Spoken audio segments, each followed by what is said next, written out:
we are. Episode 7. Episode 7 of the The sequel. Heatcheck Podcast. Again, it's been a long time between drinks. We have been Gone for a full off bloody season. busy. And to be fair, when we filmed our last one, season was over, and so there wasn't a lot to report. So we had a bit of time off. And then as the season kicked off underway, we didn't want to go too early because we didn't want to kind of talk about stuff that was happening in the first couple of weeks. Well, I mean, we've seen some regression to the mean already. There's teams in the first couple of weeks that look like they were, and they've already started. Yeah. So we felt it was a really good time to get in now and talk about the NBA. Now, I'm going to jump straight in here with a hot take to me. Okay. So pretty much, as you know, we've got our TikTok, and people send me messages, they tag me in videos and ask me what I think about certain You're stuff. getting mentions all the time Yeah. now? Oh, no, not heaps, but like, you know, people reach out and ask me questions and debate and whatever. And a recurring thing that I keep getting tagged in, and a recurring theme that I keep getting asked on is the WNBA and the pay and the gap and the disparity between what people are getting paid. And when we spoke about this off camera, Timmy did not want to talk about it. He was afraid that we'd get cancelled, but we can't get cancelled. I'm not saying we. We've got 100 followers, so I'm happy to address it because I'm a believer in free speech, and this actually it's only my opinion. All right, it's only my opinion on the matter. Add the caveat at the start. Yeah, I had to preface that. Disclaimer: these views. Yeah, but okay, let's. So Kelsey Plum, WNBA player, came out fairly recently, maybe last week, and pretty much said, and I'm going to paraphrase here. She said, "We don't want to be paid the same as Steph Curry and LeBron James. We just want revenue share, the same revenue share. We want the same percentage of pay that the men's league get. We want the same percentage." For the women's league, and which seems like a fair point. And I agree, on a theoretical standpoint. Yeah, I agree. If one business is operating a certain way, and it's a working model, then why can't it operate and work here? Now, I agree with the sentiment, but it just can't happen, and it can't happen for a number of reasons. One, and first and foremost, and it's the age-old argument of, well, why not? They're doing the same job. The reality is they are not doing the same job. The WNBA and people in the WNBA and the NBA are not doing the same job. I'm going to cast you back to the 50s and 60s, the origins of the NBA, right? Those players weren't on massive contracts. A lot of those players actually had second jobs. Right, because sport and basketball and NBA as a career, I mean, we're talking post-war. We're talking these kids were raised some of these people were humble in the beginnings. Army. So life was different back then. So sport was seen more as an entertainment rather than a career path, rather than a noble career path at that. And most people most men who played realized, and I'm talking the NBA, that they had to hold down jobs because sport was just this thing that they did on the side, that they tried their hardest to turn into something, and eventually it did. But what happened is they just accepted the fact that, hey, we want to be here, but we're here right now, and to get there, we've got to do all this foundation work. To get there, we've got to work second jobs. To get there, we've got to still be the best athletes on the planet while working second jobs to support our families, right? So that's where men's sports was for NBA back then. Obviously, it grew with globalization, players. We become less focused about war, and we become more focused on quality of living, so we could embellish in these things like sports and watching TV. So this whole thing evolved, right? And with it, the business evolved, the revenue evolved, and this is where I guess everything went not wrong, but men's sport kind of grew, and women's sport. If men were thinking sport is just a leisure activity, then back then women. Was not even fathomable that women could go and do the same thing and earn the same money, right? So men's sport went on this trajectory and they grew. What's happened now, rightly so, and I'm happy for it, is women's sports is finally starting to grow. It's finally starting to get to a point where selling more merchandise, people are going to their games, and it's an amazing thing. But they need to go through those growing pains that every other, I guess, sport before them went through. And part of that is you can't just pay people the same amount when the money isn't there, right? The NBA owns WNBA. The NBA has come out year on year on year and said we've lost money, $10 million every year for the W. So it's a business unit losing money. And how I'll try and liken this to is if I have two businesses, same city, let's call it two coffee shops, right? Coffee shop A, coffee shop B. They both do the same thing. They're both selling coffee. Coffee shop A has been around for 40 years, have system processes in place, people know them, there's a good history there, they've got repeat customers. They're a profitable business. They might, let's say they make $1 million a year, that coffee shop. Coffee shop B is relatively new, same equipment, same skill, but no history there, don't have the customer base, and they lose money every year, or they break even every year, right? It's unrealistic for me as a losing money business to match the profitable business's expenses, because profitable business, let's say they've got the winning formula. I've got $1 million at the end of the year to spend on growing my brand, growing my business, reinvesting into my staff bonuses, whatever. So how I allocate my money and my expenses in that business has to be different to a business who's struggling to survive. Because the business that's struggling to survive, they don't have the luxury of spending 10% of their profit on bonuses for staff. That 10% has to go to grow the business so it can provide those bonuses.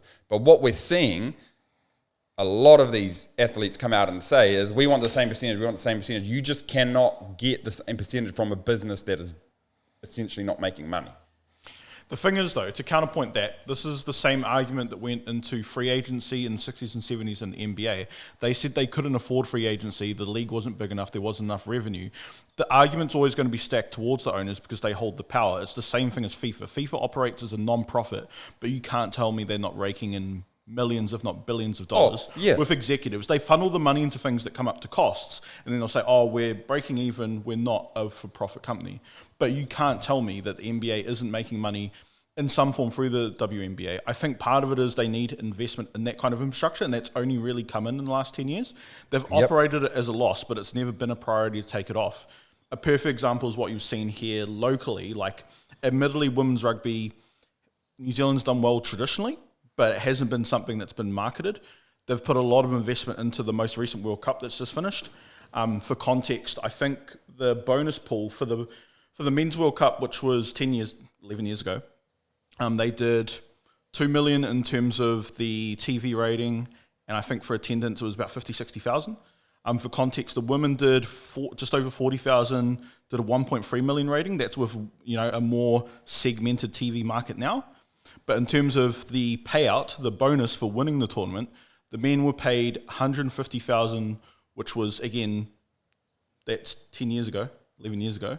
The women were paid out 35,000 now. Yep. You can't tell me that that's equitable, because even, especially with inflation, there's no way that they're even. No, but this is what I'm trying to say. It's not that women shouldn't get it. It's just the sports are at two different places culturally, as an infrastructure, as a business. Men's rugby has been in our faces, has been dominating the media. It has all of those infrastructure and structure behind it. It's not that women's sports is inferior, so therefore they should get paid less. It's just they're at a different place in the timeline. So in my opinion, they shouldn't be asking for same pay right now. They should be asking for better, and everyone before them, because that's all it's been for the history of the sport. It's just been, well, we just kind of want better and we just kind of want more. But to go from basically saying, I would never open a coffee shop and pay my staff too much money that I'm running at a loss, right? Because it just makes no sense. There's no business there. So you need to build the infrastructure, the process. You need to build all of that stuff up. Like because one of the things Kelsey Plum said was, the men get percentage of jersey sales. It's like, yeah, that's easy to do when we're a business that's making money. If your jersey sales at the WNBA, the only thing that's kind of filling that hole towards breaking even, then we can't give you that money, because Can you see what I'm trying to say? It's. I understand. It's a nice idea. And again, yes, I want some money for my jersey sales. It's a nice idea. But if the business itself isn't making any money off of your jersey sales, they're worried about keeping the whole WNBA afloat. It would be selfish of me as a player in the WNBA to think, I'm selling all these jersey sales. Steph Curry's selling all these jerseys. He's getting 10%, so I want 10% of my jersey sales. It's like, yeah, but that 10% that Curry's making is net profit to that business. It's easier for a business to go, here you go, here's some money. If I'm losing money and they say, hey, my jersey sales are selling, but I still want the money, as a business, you're going to screw the business over, which in turn screws the entire organization over. The whole crux of the argument, though, is that's in idealistic world, if you're taking it at face value, this is the same, again, case where the owners have locked out the players previously because they don't agree with what the players are saying. You can't necessarily take what they're saying as face value and believe, oh yeah, that's 100% correct. Well, but you can take, you can... Because they're not making the book public. They'll say that they're making a loss, but they're not breaking down how that's happening. And that's been the case as long as there's been free agency and any pay disputes in the NBA. Ultimately, it's relative to power. The players will never have the power over the owners. The same is true in the NBA. NBA players have more leverage than WNBA do, which is why they're able to negotiate better conditions. But it's not a case where they can't make money. But this is the thing.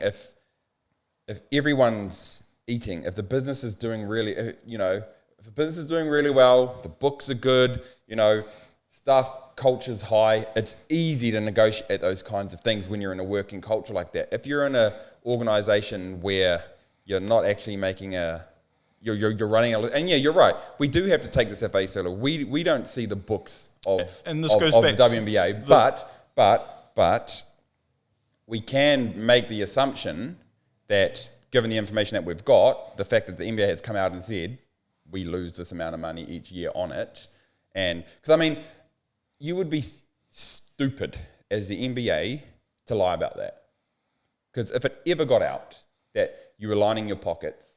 It'd be like telling the public. There has to be some legal thing. But basically, my whole take on the whole thing is that it's. I agree. Women should be paid the same for the same job. If I'm mowing a lawn and a female's mowing a lawn, we should get the same amount of money because it's the same job. The WNBA and the NBA is not the same job. They bounce the ball all the same, but it's not the same job because the NBA are at a time where they've, make hay when the sun shines. The NBA are in the sun shining part. 75 years of the NBA have got them to where they've got to today. The WNBA, in terms of social progress, isn't there yet. In terms of a business development standpoint, isn't there yet. You cannot expect the league's only been around since the 90s. Yeah, the league's only been around since the 90s, but yeah, it's still... So you expect you think it's rational for a business that's been around only, 32 years...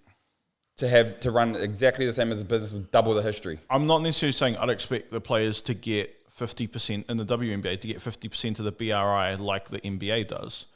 But at the moment, the numbers that are out there would suggest they're getting less than 30%. Yeah, but that all comes down to a business model that needs to put the needs of the business first. I've been there many times. As the employee, you always feel cheated. As the employee, you always feel, they put the business first, but what I don't understand is they're there because people made these decisions to keep the business afloat. The leagues clearly can make money because there's more being made elsewhere. It's why the players go to Russia and take risks like Brittany Griner did to get paid a lot better because the money's there. They're not getting it in the WNBA. The WNBA is there for the prestige and to be the best. They go play in leagues in Europe and overseas because there's a lot more money there, and it's not like there isn't a market for it. Yeah, but again, it all comes down to progress of that sport in that place, right? These people want to play basketball in the WNBA. They want to play in the WNBA. So they want the WNBA to match. But again, it's all about progress. So I'm not against, it's not that hot of a take. I'm not against being paid the same for the same job. But what I think people confuse around this in particular is that it's not the same job. They're not at the same place. They haven't matured as a business to the same place. And you ask a business school class, whatever, 101, if you just look at it strictly as a financial perspective, I just cannot if I was the owner of WNBA, I could not justify allocating because this is the thing, when you're in business, right, and you look at, let's say, developing a new business unit, or the first thing you want to do is go, how much money if I invest, am I going to get, what's my ROI on this, right? If I invest $1,000, what's my ROI on that? And so some businesses, especially small to medium businesses, they get to a point in their business where they have to grow, but to grow, they sometimes need to reinvest that seed. Invest money into what I like to call dead money, basically. So, for example, I'm at a point in my business where I probably need a new admin person. And if I hired an admin person, that person is dead money to me in a ROI sense, because I have to pay them a salary, but they don't necessarily generate revenue for me. And when it comes to women's sports in the WNBA, if these women are saying, we need more money, we need more salary, that essentially is dead money from a business perspective, because you're taking money that you could have used on marketing to the world. Maybe you could have used that money on development programs, media, and school programs. But now that money's gone to a player's salary, right? So as a business decision, it's not a smart move to do that if you're a business already losing money. This is where the NBA, easier to go, yeah, sure, I can give you this, but you can negotiate a bonus because, hey, it's all right, we're making money here, we're making money there. This, it's easier. Business is a lot easier when cash flow's there and money's there, and everyone's happy. When it's a struggle street is when you're losing money and your assets are sucking the expenses out of you, and then now you've got your employees saying, we want higher rate, we want more, we want a pay rise. It's no different, man, to you opening a store right now, having no customers, and your staff saying, hey, my barista friend up the road works for a giant chain and she just got a $2 pay rise. Hey, I want you to pay me the same as her. I understand you've got no customers and you're losing money. What would you do? You would have the hard conversation and say, look, we're a new business. I'm just trying to grow here. We've actually got to take that money and we've got to put it on flyers to deliver to the customers around the streets. This is exactly the same, but that's a very simplified business way to look at it. And what I'm trying to get at is, I think they shouldn't be asking for the same percentages. They shouldn't be, they should be wanting that. There should be a goal, but you just can't expect it today, tomorrow, and then make a big song and dance about it and scream unfair. When at the end of the day, you're a professional athlete in the United States of America earning six figures. That's a pretty bloody good life, or as it is. But yes, I know take it for what you will. Don't care. Cancel me. Don't care. Right. So let's get to the season, shall we? Let's get to the season. So let's start with the champs. So the champs. First week, horrific. It looked horrific. They seem to have somewhat recovered form now. I will say the first thing that jumps out to me is Curry's numbers. So his shooting, for example, he's shooting 52% from the field. That's versus 50%, for example, in his legendary 2016 season, 48 for his career. His effective field goal, 64 versus 63 and 58. Is he better this season than his MVP season? Wow. And his true shooting is 68% versus 67% that unanimous MVP season, and 63% for his career. So literally all of his shooting numbers are up. He's keeping them afloat. I will say, on top of that, Wiggins is contributing. He's got his highest true shooting percentage. His PER, so his overall efficiency is the highest. Wiggins has been one of the very rare stories in the NBA of a top draft pick who, because he was going downwards. Almost flopped. He was going downwards, and he's just found an absolute home in Golden State. And what I love is I remember Kerr saying, Kerr looked at Wiggins and said, we knew what we could get out of him. And when they picked up Wiggins, I wasn't particularly stoked or it seemed like they were trying to just get out of D'Lo's contract. It did, but Wiggins to me has been an amazing asset for them. The Golden State are in such an amazing position because they've got assets, they've got Hall of Famers still barely out of their prime, I would say.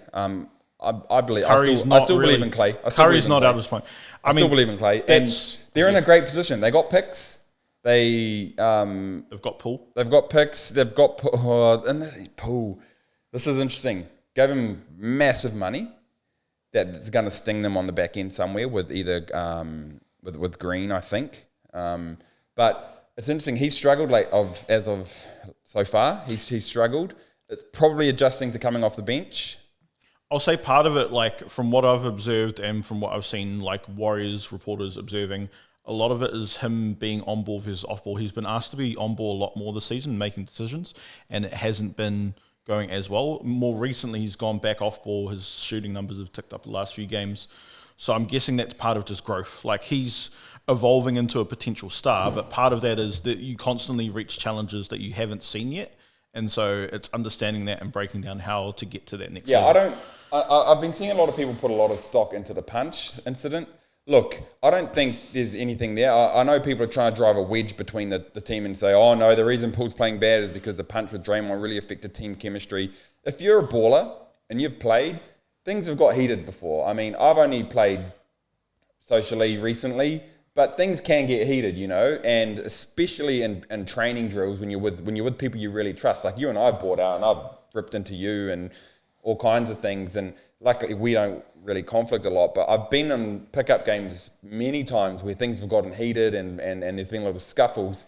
I just think it's part of the game, and I just think it was just really unfortunate. It's got to, I mean... I'm not going to say the nature of the shot was part of the game. Like, it was... The punch itself, like let's not go into that. I don't think it's affecting their play, you're right. I don't think it's affecting them at all. I think they're professionals who are focused on their job, which is trying to get back to another championship.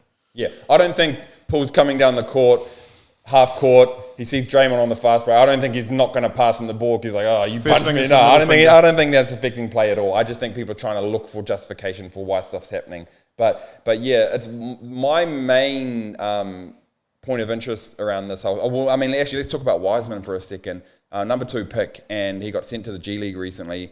And usually, when you go to the G League... It's not a good thing. As a top 2 pick, you go down there and you kick ass. That's not been happening. He's been a negative plus minus every single game he's played. I think he's only got about 15 and 8. I can't remember off the top of my head. But basically, he's gone to the G League and pretty much played subpar, which is really disappointing because they could have taken LaMelo Ball.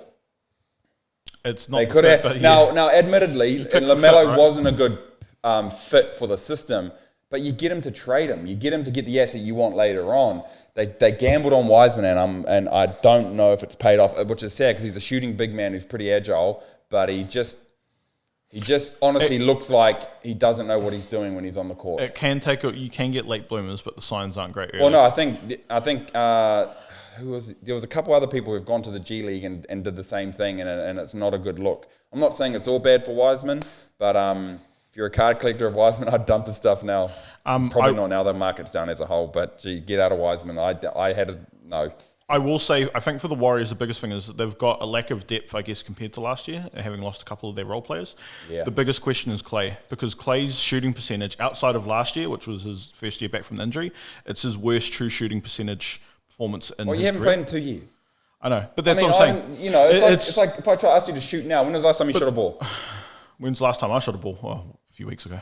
Few weeks, exactly. You pick up a ball after a few weeks. It takes you 20 shots just to find your same rhythm. After not playing for 2 years, man, I can imagine. It's hard to say, but I guess the question is, you can see it exist in spurts, but it's not happening consistently for him yet.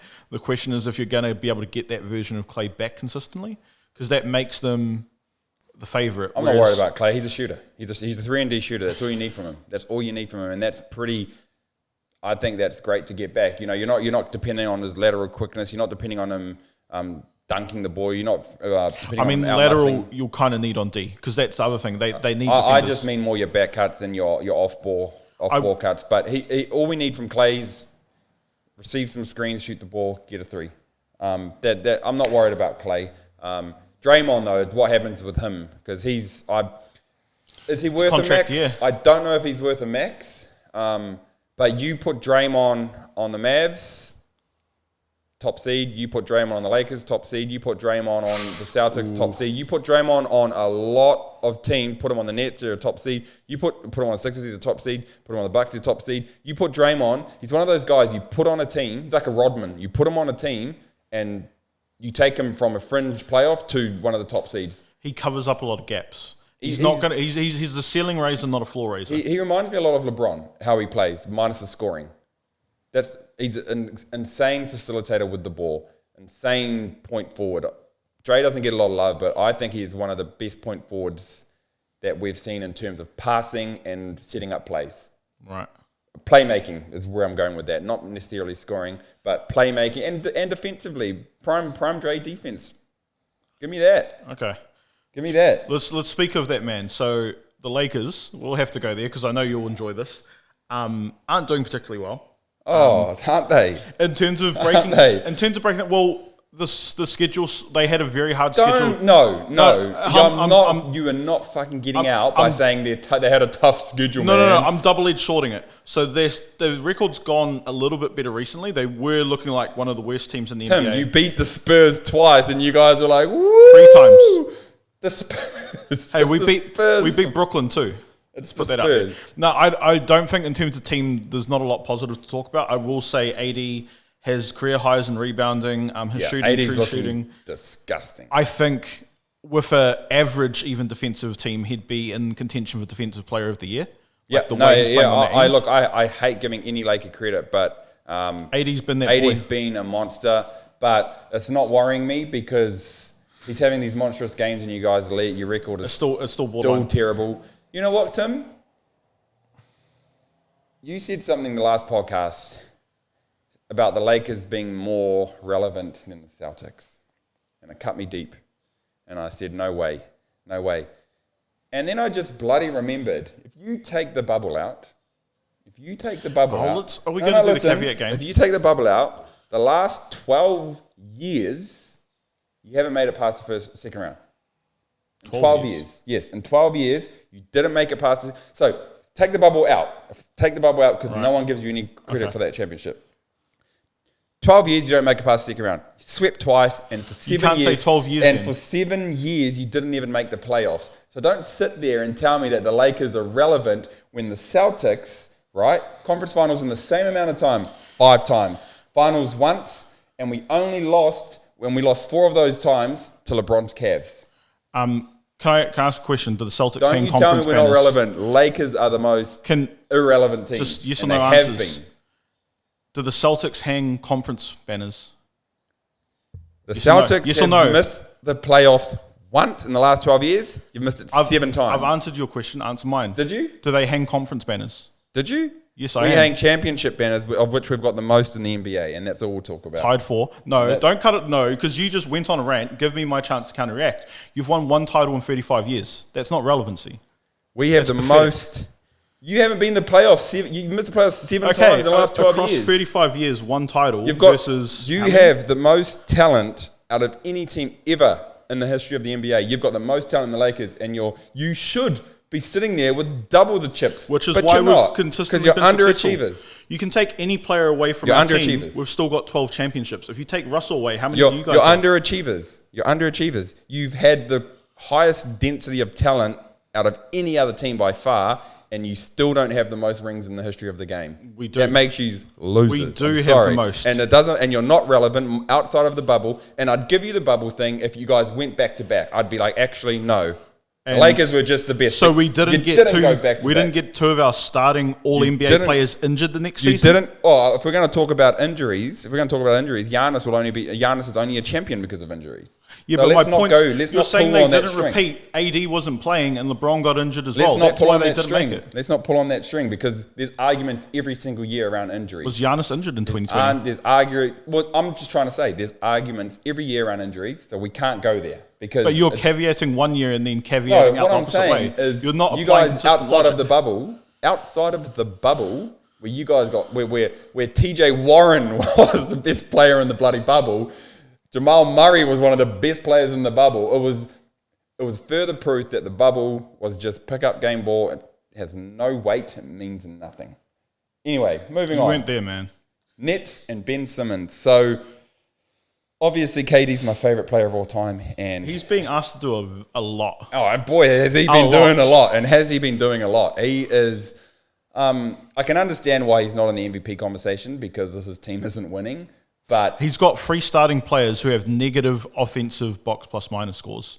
Kyrie, Simmons. Look, it's bad, man. It's bad. I remember Kyrie bothers me. He's becoming my new Westbrook in terms of love-hate relationship. I didn't used to dislike Kyrie. I thought he was a baller, but his off-court antics aside, his play frustrates the crap out of me because you actually don't know. Like with KD, you watch him or Curry, two players you can, and Giannis, you know if they got the ball, there's a good chance they're going to score it. With Kyrie, you just don't know. It's a mixed bag of lollies, man. You're like, what's happening here?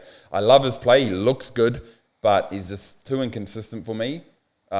He tends to start games really, really average. He has. If you look at Kyrie's halftime stats on any given day, they look pretty terrible. But he plays the fourth really well. Generally speaking, he always claws it back in the fourth and tends to take over, which is good.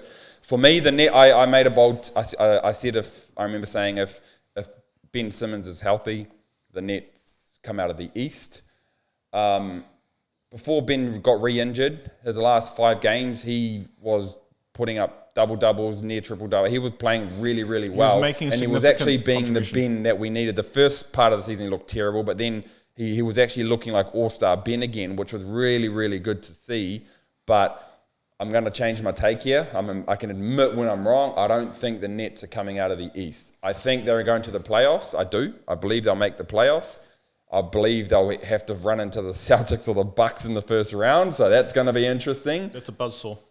But I mean, I think we're jumping the shark a little bit on a later point here. But yeah, I think I can guarantee the Celtics and the Bucks don't want to face the Nets in the first round. But I think that's where they're going to end up, just because Claxton is solid.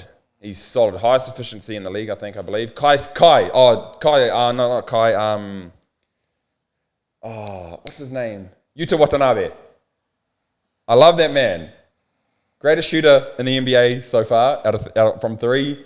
He is, dude. You ever gone to, when you're playing pickup, you ever played against a guy who's not like super skilled but super athletic and is just full of hustle? They're like a little Energizer bunny. They just go. Yuta Watanabe is that, man. You watch him off ball.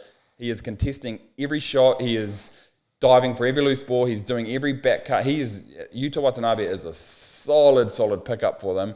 But this is where I also feel a little bit bad. I'm like, if I'm saying Yuta Watanabe is a saving grace for the Knicks and for the Nets, and there's no way these guys are making the finals. It's Caruso with the Lakers. It's like he's the perfect fit for that role. But if you're asking for a lot, you're in the wrong conversation. So Nets, I'm more. It's just sad because I know how it's going to affect KD's legacy. Which not well, unfairly so in my opinion. Design unfairly so in my opinion. But the Nets have been tricky. But what have been your tops? Let's give me your top 3 surprises this year for you. Okay, I've got 3 players and 1 team in terms of surprises. The biggest surprise you'll like, because you picked him in your fantasy, is Halliburton. Halliburton's been killing. Point guard. I did a little bit of research into this. So his numbers are similar, but just scaled up to what it's been for his career. It's really his assists. He's got almost 12 a game. He's leading the league in assist ratio. So it's 53% of the time he gets the ball in possession, it ends in him assisting someone. For context, no one in the last 5 years has a number that's above 50%. The last time someone did, it was 58% by Westbrook in his MVP season. Right. Now, admittedly, early season, that won't necessarily hold the whole year. Well, he's also assisting on the most threes in the league. The thing is, that does a lot of damage as well, because if you're assisting on that kind of level, that's putting a lot of output out. And I think Indiana's played particularly well relative to expectation. It's one of the only trades, it's one of the recent trades in recent memory that I can remember where both teams won the trade. Came up. I wouldn't say won. I think clearly. No, both teams won the trade. I think Indy won the trade. Sabonis has been a killer for the Kings, and they're playing well. And the Pacers are better for it. I can't remember, and you might be able to, I can't remember a trade scenario where it was both teams won. Yeah, well, that actually takes me to my team. My team's the Kings. So, again, you've got Sabonis and Fox both playing well. I think ultimately they've played well above expectation. I think you can, they're not going to win a championship, but it's been the first time in a very long time Sacramento has something to even feel good about, I guess, in terms of relative success. It is good to see Malik Monk, former Laker, who played his way out of his contract, doing well there as well, proving his point that he was worth the money that he's been brought in for. What's the problem? The problem is always the system. The problem is, and this is what, you talk about Mitchell on the Knicks. Absolutely solid big, but asked to be a pass first kind of rebounding defensive instead of an offensive weapon. And it's just like, it's so interesting, players having to be system players and not their natural scoring ability players. How you deploy a player is very important. I'll say second surprise in terms of players is Brunson. Brunson is playing solidly. By that? I think so. Pretty good in Mavs. I think, but you never know. Again, it's the same thing. If you scale it up, you don't know how it's going to play out. So he's 21.3, 6.5 assists. He's got the most field goals from 5 to 10 feet in the NBA. He's got more than Jokic. So close to the basket, he is doing very well. Yeah, but how much of that is because he's playing on the Knicks? Well, that's the thing. Ultimately, he's doing well individually. The Knicks are kind of mediocre, but like that's not his fault, if that makes sense. He's playing, numbers on a bad team. Admittedly. Yeah. Well, then that brings me to maybe your third. So the third is SGA. Yeah. Bring the SGA. Great numbers on a bad team. And just to point out, I drafted him fantasy as well. So I won't say I saw this coming, but no, you didn't. He's jumped last 3 seasons career average is basically 20 in his player efficiency rating. He's jumped to 28. So he's basically gone from being a starting caliber player to a superstar in the course of a season. Now, again, admittedly, he's out at the moment with injury. Hopefully it's just a game or two. And it's still a season to play, but he's looked amazingly good, like a superstar. His ability to get to the rim and shoot, especially from mid-range, again, has been excellent. That contrast with, I guess, you've got surprises. Who's your picks? I'll talk a little bit about your surprises. Brunson didn't really surprise me, to be honest. You expecting? I thought it was going to be about as. I didn't think it was going to be this good, but I'm not surprised it was this good. SGA was a big surprise, but not as big as a surprise because he's playing with a point guard like Giddey who can find him. Just as, it's you mentioned it earlier. When you play with a real good point guard like Halliburton, your numbers are going to be inflated. Malone, you put Malone on any other team but the Jazz, he doesn't put up those numbers.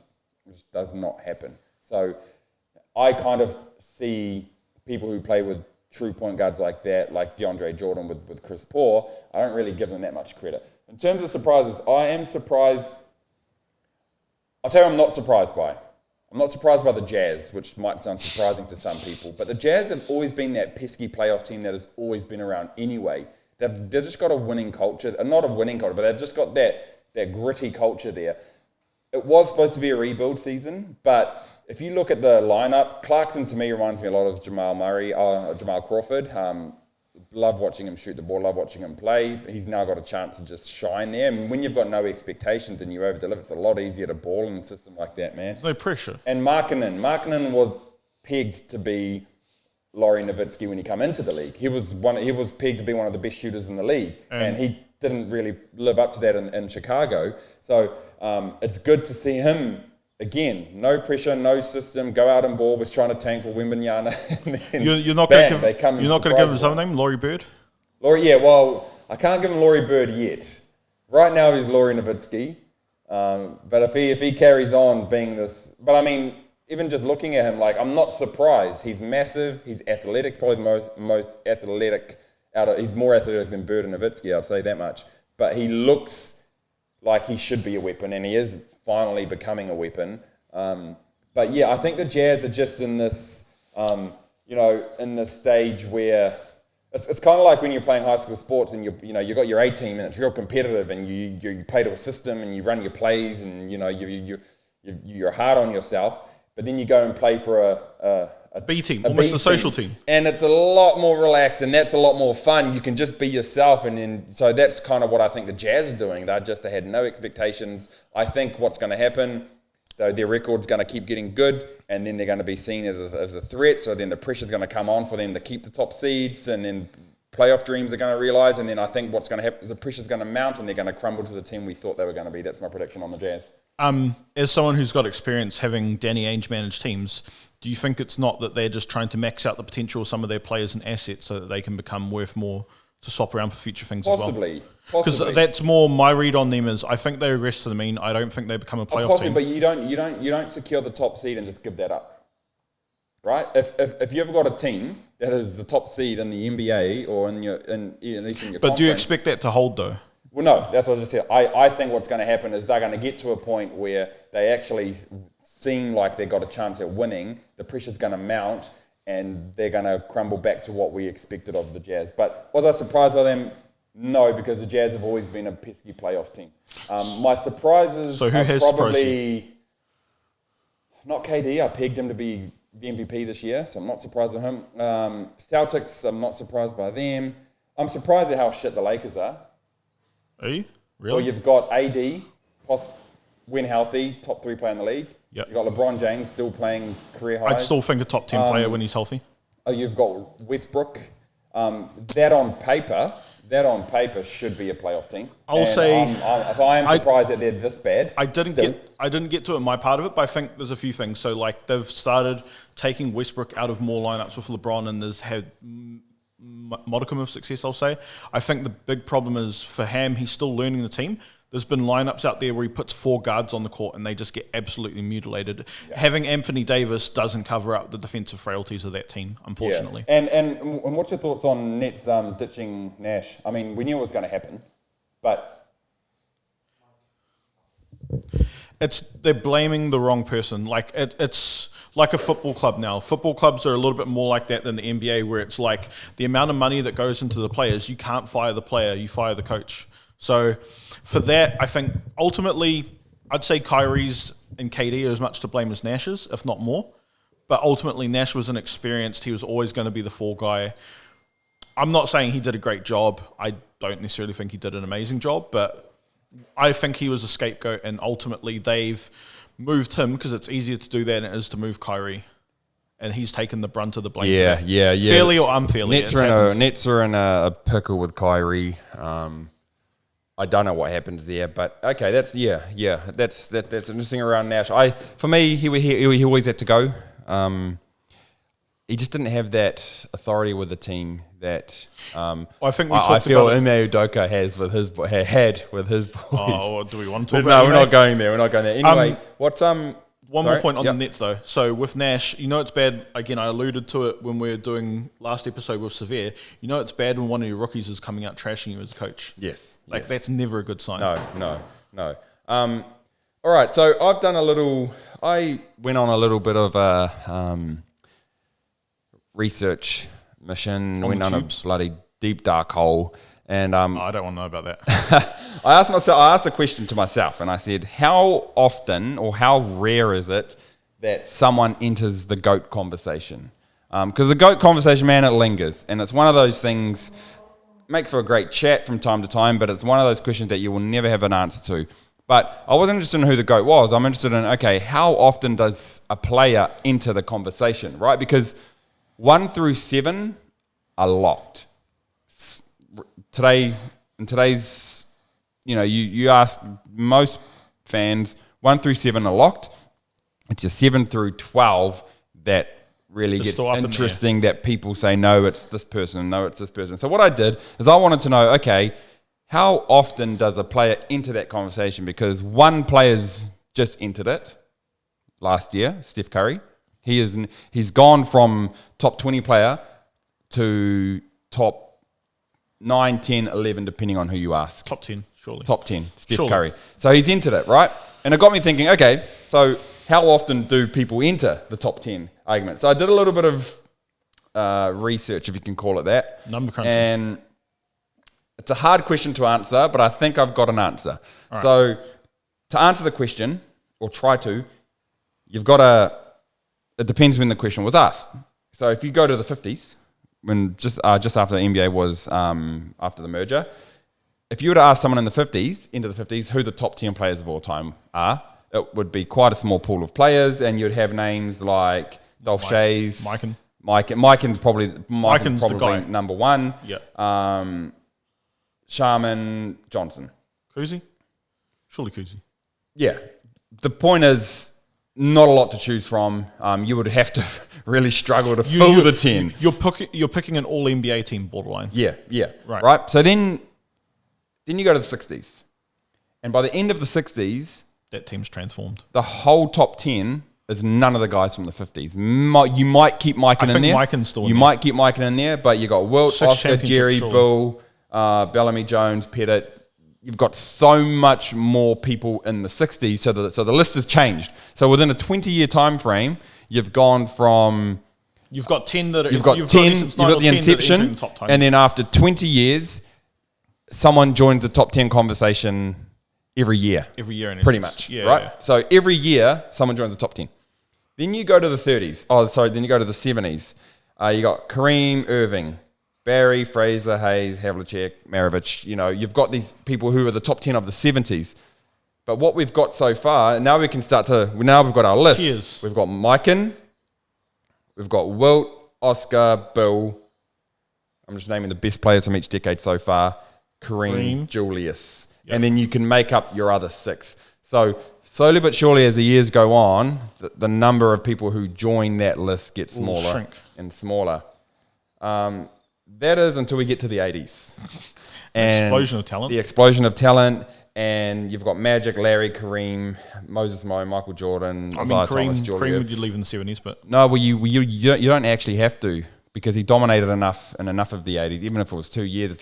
And I'm going to come to this point, so just pause me on that.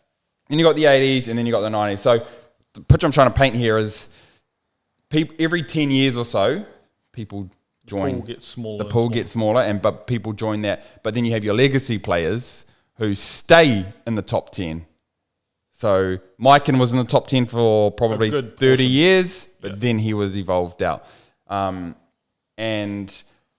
it was actually really interesting for me to go into this because it reinforced a couple of things. Number one, Wilt and Bill Russell have been in the top 10 list since the 60s. And hasn't been kicked out, which is insane. And there's no argument to kick either of them out either. It's just insane given that over 4,000 players joined the league since them. Insane. So that was really a revelation for me. And then you have Kareem. So then you go on down the list, and basically what I found was 3 players only were dominated in 2 eras. Who are they? Kareem, MJ, LeBron. It's no coincidence that the top 3 guys dominated 2 eras. And that's usually the first 3 people. Yeah, and that's exactly. Then, so I put them in the GOAT tier. Right. Then I've got my A tier of Wilt Chamberlain, Bill Russell, Magic and Larry. And then you've got, hang on, pause. So those top 7, Kareem, MJ, Bron, Wilt, Bill, Magic and Larry, those are the 7 locks that I've got. No one can have them outside of their top 10. Nobody. They're in there somewhere. Now, the B tier, this is where it gets interesting. This is where you've got George Mikan, Big O, Julius, Hakeem, Dirk, Tim Duncan, Kobe, Steph Curry, KD. So these people are now in your B tier, and these are the people that we see most people swap in and out for such and such and such. So what we have is a total of 18 names. We have 18 players in the last 75 years who are routinely in that GOAT in the discussion. No one else outside of that really makes a top 10 chat. Outside of those names there, some people might have an off chance, but if you ask most people, most fans will tell you those are the 18 names that people will generally pick from, right? Now, hang on. I've just twigged. Jerry West is maybe in there as well, but... Yeah, how are you going to hate Jerry? Now, you've got 4,706 players to have ever played in the NBA and only 18 in the GOAT conversation as of today, right now. And what I've found is somebody joins the GOAT conversation once every 5 years. So once every 5 years, someone joins the discussion. That doesn't mean they're the GOAT. I was going to say, the math on it checks out. So you've got 18 players over 75 seasons. It's roughly once every 4 or 5 years. Once every 5 years. And there is a little bit of, it's difficult to but that doesn't, like, you think, okay, so in the next 5 years. But the reason I asked this question is because, as you know, I'm into collecting sports cards, right? And you can either collect emotionally or you can collect for a financial investment. Every year, there's 60 rookies drafted, right? So 60 rookies are drafted every year. So in theory, from a sports card perspective, there's 60 chances at getting one of those players. Well, there's 60 chances of getting a top pick, right? Or one chance in 60 of getting like the top pick in the draft. But I was thinking from an investment perspective, well, I don't want just a top player in the draft. I want a GOAT. Who's going to be in the GOAT I want someone who's going to be the GOAT. But for that to happen, I want to know what my odds are that in any given year, one of these rookies is going to be the GOAT. And if someone joins every 5 years, I've got a 1 in 300 chance at getting someone who's in the GOAT conversation. And that just blew my mind because when it comes to card collecting, right, you think, well, the number one pick, I think there's like a 70% chance your number one pick goes on to be an all-star, so it's a pretty good chance they're going to be a good player, but are they going to be in that GOAT conversation? So there's a 1 in 300 chance that over a 5-year stretch, that's only a 5-year stretch, if I pick rookie, if I'm trying to pick a rookie from 5 different rookie classes, I've got a 1 in 300 chance over that 5 years of getting someone who's eventually going to be in the GOAT conversation. So the math sucks. The math is really bad. But it was just super interesting for me to understand just how often someone enters that chat. One of your phrases. Now, the next question I'm going to ask is, we're probably seeing the bones of the next player to add to the conversation. Probably 2 in my head, actually. There's 2 players who are probably going to start entering that conversation. Do you know who I'm thinking of? Giannis seems to be the obvious one. And I think I know who you'll say for the second one, but I'll let you take it. Luka. Those 2 to me are the 2 that are probably, if their careers carry on, if Giannis gets one more chip, one more Aussie MVP, he's in the top 10 conversation without a shadow of a doubt. He passes Hakeem, or probably matches Hakeem. And Luka, if he can put the numbers he's doing and win, he'll do it over a long period of time. It's really early for Luka, but in terms of his production, the promise is there. And you've seen what he can do. Even if his team's just within shouting distance of another team in the playoffs, we've seen what he can do. And the Clippers know what he can do. Yeah, he's insane. And so it's just something really interesting to me. So every 5 years, someone joins a GOAT conversation. On average, you have periods like, let me just find my math here. You have periods like the 90s when only really... Jordan really... Jordan. So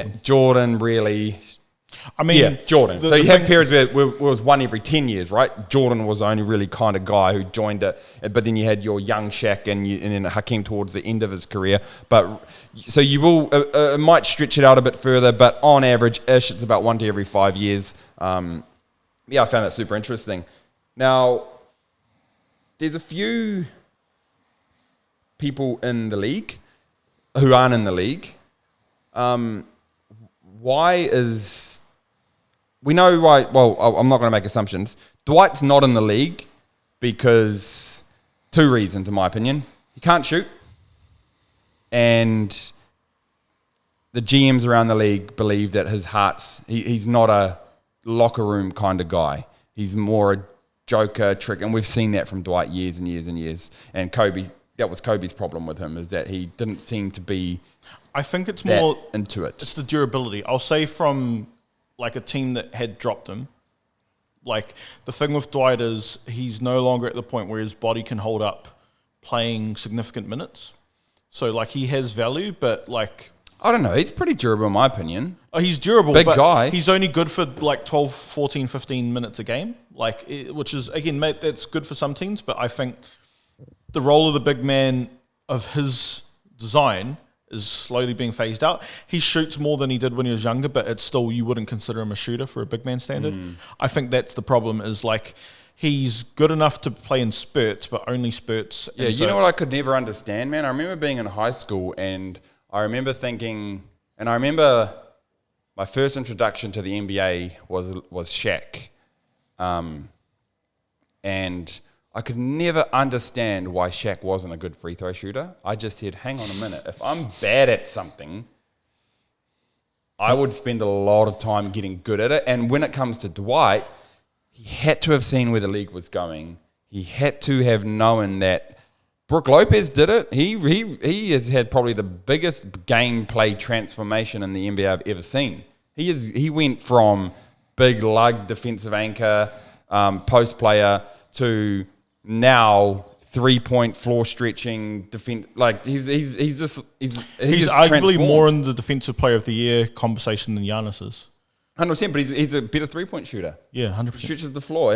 So Dwight had to have seen it coming. So he's not in the league, in my opinion, because it didn't evolve. He didn't evolve. But why is I guess Melo and Rondo not in the league? Because Cousins is in the league because he's toxic. Well, and people we know why Rondo's not in the league. Tell us. You don't? No, tell the people. You're assuming a lot here. So I think having a police call where you're threatening your partner, that's probably going to not help your reputation around the league. Well, is Miles Bridges not in the league? I know what you're saying, but and teams overlook some stuff. Playoff Rondo's no joke. But is he only not in the league because of his off-court activity? I think it's a part where because Kyrie's still in the league. The on-court doesn't justify the off-court. That's when, like you say, if it's not but Kyrie's in the league. This is like a microcosm of your WNBA argument. If it's not productive, it's not worth the negative part of it. If you're not producing, it's not worth bringing on the other stuff.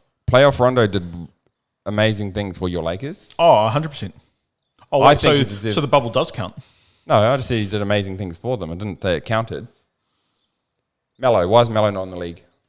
I think because his value was damaged with us. I'll say he played well. Yeah, no, that's on. But I think the problem was there was a lot of times where Vogel put him at center, and it looked really bad. I'm not gonna lie, like it wasn't the right fit for him.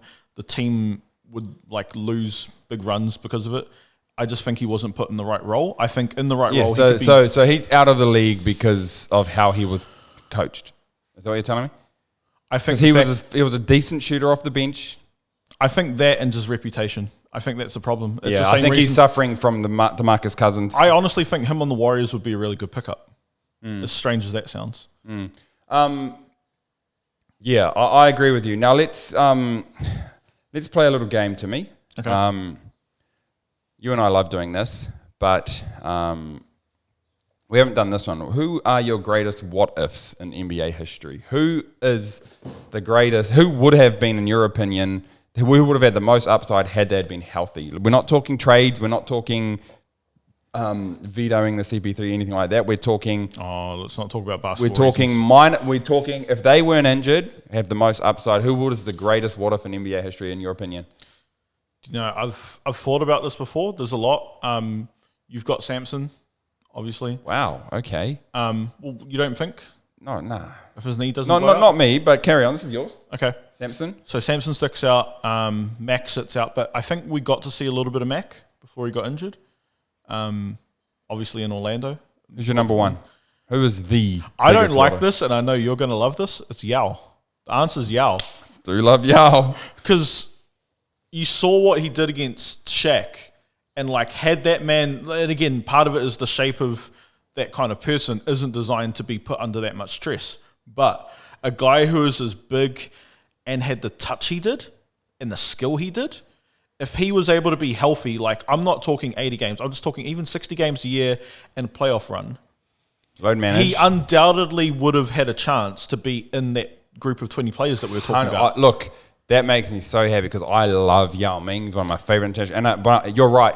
He's my number two, though. The ceiling for him was massive. That 20. Massive. It didn't work out that way because of injuries and a number of other factors. Well, no, it was injuries. You know, he was forced to play in China and represent his national team. Could you imagine? Because, again, you would remember 2010. Your team couldn't beat us, but we went 7 with the Rockets. Oh, the year before we went 7 with the Rockets without Mac and Yao. Could you imagine that team? I know. The Rockets, for me, have probably the most history of. I feel so sad for them. Well, there we go. Samson, Mac, Yao. Well, sorry, yeah, Houston. but even that year, they had they were Dame cooked them out the finals with the buzzer beater. I felt bad for them that year, man. But anyway, Yao's my number 2. Actually, I don't want to hear in the comments it's Sabonis, it's Len Bias. Let me just address Len Bias. Yeah, like.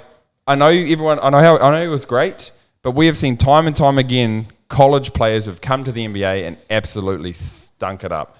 The odds that Len Bias was going to be the greatest player of all time is nothing, and I can't actually put stock into a college player being the greatest NBA player of all time. So stop with the Len Bias talk. Sabonis, he was 30 when he come to the league. I think that's a what if, but it's a different kind of what if. Sabonis 100%. Sabonis coming into the league, he was 30.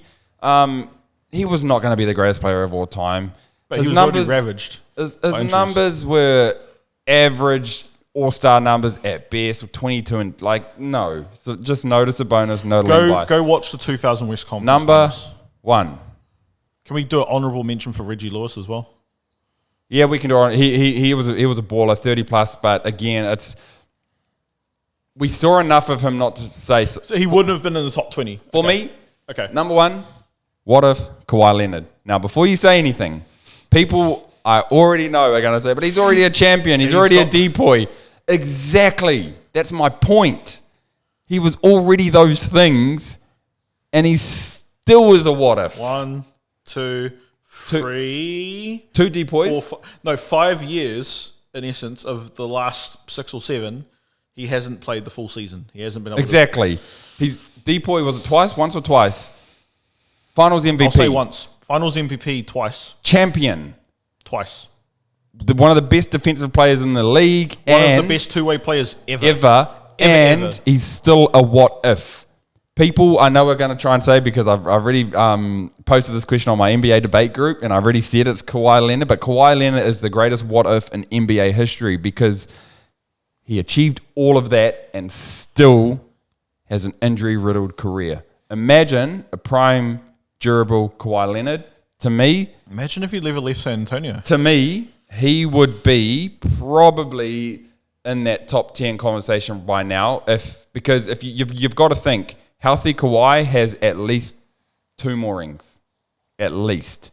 So then now you're looking at a 4-time champion. You're looking at probably a 3 or 4-time defensive player of the year. The crazy thing is if he stays in Toronto instead of going to the Clippers, I think there's a very good chance they make the finals back against the Lakers that year and win. This is... Him going to Toronto and doing what he did is crazy. Is honestly almost it's LeBron-esque in the sense that he literally went to a team. Bang. Here you go. Here's a ring. Like that is, it's unparalleled. It's you've got in terms of tiers, right? You've got Jordan's back to back to back, and then you've got LeBron's literal. You've got LeBron from here straight there. His instant 3 different eras of champions. Then you've got the 08 Celtics literally trade halfway through the year, bang, championship. Incredible. And then you've got Kawhi Leonard turning up to fucking Canada. Turning up to Canada, and there you go. Here's a chip for the Raptors. So surely the LeBron move would have been he should have signed the 1+1 and defended. Yes, surely. Yes, but Kawhi Leonard is the greatest what if of all time, injury-wise. Yes, he's played. Yes, we've seen his peak, but that's exactly my point. If he wasn't injured, he would be top 10 or he'd be a top 10 player of all time, hands down. Just going to round out. I saw Shannon Sharp do this the other day. Who's your top 10 player in every decade, starting with the 50s? Top 10? Top 10. No, sorry. One player from each decade. 50s, that's easy. It's Mikan. Yep, next. There's no argument. 60s, I love Wilt. Wilt's got all the outliers. The answer's Bill. He's the greatest winner in team sports history. You can't not say Bill. I've had this discussion with you. You can not say Bill, but carry on. It's Bill. 70s, it's Kareem, but there's an argument for Doc, for Julius, because so much of what he did is statistically not counted because it was an ABA. Well, and so much of what Julius did eventually evolved into basketball as we know it today. Yeah, exactly. Kareem basketball... Kareem was grab the ball in the post, do a skyhook, turn your back to the hoop, get a rebound, push it down the floor. Julius Erving, that's when you're getting into Michael Jordan-inspired type basketball. Kareem was the classic NBA. Big man. Julius was a preview of the future of the NBA. Exactly. And so I can respect the Julius shout, but Kareem... The 80s, I see, because this is, again, Larry and Magic, I made sure to make a point about this. It's Magic. 24 versus 23.5. That's not Magic, but carry on. 61 versus 56 true shooting. So I don't need his stats. Carry on. And 5 rings. It's Magic. 90s is MJ. I want to take a moment here to give a honourable mention to Shaq because he's in between the 90s and the 2000s. If his career aligned to a decade, he would own it. No. If Shaq was in the 90s, if it's still Shaq's MJ. career moved back 5 years, it's still MJ. So Shaq's honourable mention. No, MJ's the 90s. Yep. And then the 2000s, really it comes down to Duncan and Kobe. And I think you give it to Kobe because more playoff wins, more titles, more total contribution across the decade. 2010s? It's LeBron. Yeah. It's not an argument. I'll rattle through mine. Dolph Shays for me in the 50s. Wow. Dolph Shays, yep. I can't give the 60s to Bill because he was not the best basketball player. 11 NBA championships. He was not. Look, I'm a Celtics fan. I love Bill Ross, but he was not the best player skill talent wise. That belonged. If Bill was still alive, I'd dare you to say that to his face. No, he was. I'm sorry. He wasn't. He was the best winner. He was part of the best dynasty ever, but he was not the best player. The best player, skill-wise, was Big O, but I've got to give it to Wilt for the achievements. You don't think if Oscar had the most skill, Wilt was 7 feet tall. I think Wilt was skill as well. I think if Wilt played as mean as Shaq did, would be even more. So I put it this way. Wilt's my pick, by the way, for the 60s. I can't disagree. But Wilt had more skill than Bill Russell. Bill Russell was a intangibles winner than Wilt. Big O was a more skilled player than all three of them together without the hardware. It's got to go to Wilt. I think if I was picking a prototype for modern player, it'd be Jerry, though. 70s, that's easy. It's Kareem. Same with Julius. Julius was better player, better skills, better talent. Kareem was 7 feet tall with the hardware. Kareem. 80s. We've had this conversation many times before. I'm not just being a Laker hater. Look, Magic was better for longer. It's the decade. Larry had a higher peak. Do you know what? Now, listen, I did say the decade, but MVPs? A media award. Right, so it's a media award when I'm making my point, but when you're making your point about a Laker getting it, it's the greatest honor ever. I didn't say about MVPs. For me, in the 80s, Larry Bird. Give me Larry Bird over Magic Johnson because that's just my answer. I'll just put out there. I'll die on that hill. 87, 88, 89, Magic had free player efficiencies higher than Larry's best, which was nice. 85. It must be really, really good being drafted to a team that has Kareem Abdul-Jabbar. Wow. But his absolutely nothing to do with it. That's his numbers, not Kareem's. Yeah, but I'm not even talking about No, because it's the same Golden State argument, KD and Curry. It's when you've got so much talent on the floor, who are you going to double, right? Playing with great players makes you better because people are doubling, people are scared. You've got Kareem in the post. It's much easier to let Magic have freedom and hedge your bet on him missing a shot as opposed to just giving it to the guy that's going to put it in.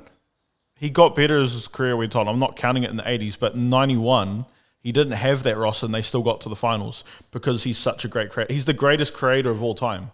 There's no argument. I don't disagree with that. But Larry Bird's one of the greatest shooters of all time. So I think Larry's a better defender. For me, Larry overall, Bird. you got to take Magic. Larry Bird. It's impact. In the 90s, Michael Jordan, without a shadow of a doubt. Hakeem it's Olajuwon would be the closest second.